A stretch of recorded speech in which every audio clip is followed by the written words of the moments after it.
I'm sure you are familiar with Joyce Kilmer's lovely inspirational poem, Trees. While not as well known, this poem is, I think, of an equally uplifting character. By Newman Levy, it is entitled Rain.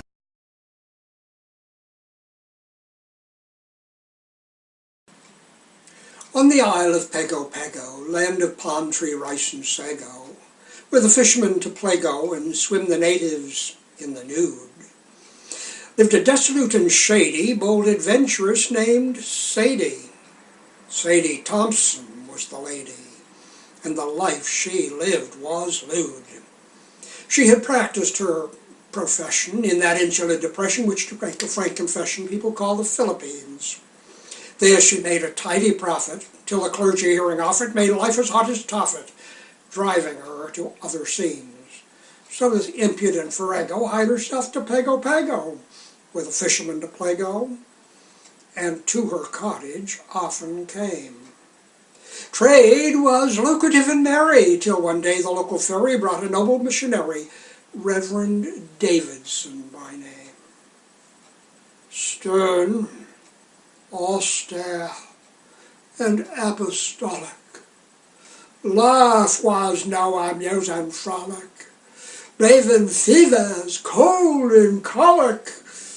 He had come with prayers and hymns, most intolerant of wowsers, to those primitive carousers, bare chaste and moral trousers to encase their nether limbs.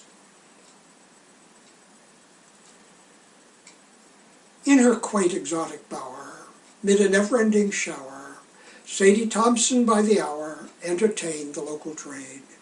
Every night brought more and more men, soldiers, natives, clerks, and storemen, sailors, gallant men-of-war men, while her gay Victrola played. "Ha!" exclaimed the irate pastor. "Straight you're headed for disaster.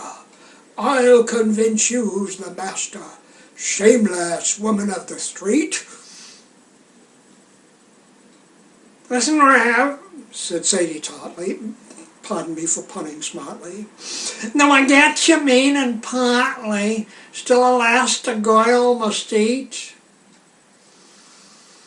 "Girl," he cried in indignation, "choose at once between salvation and immediate deportation from this charming tropic glade. Like a devastating plague, O scarlet dame of Pago Pago, you're as welcome as lumbago. Plan here your brazen trade." Sadie said, "No, I'm no scoffer, that's a lousy choice you proffer. Still I must accept your offer, though my pride has been attacked. Come on, Rev, and let us kill a flask or two of sarsaparilla here in my delightful villa, while I watch you do your act. Let us veil the tragic sequel, for a pious man but weak will find alas that he's unequal to a lady's potent charms.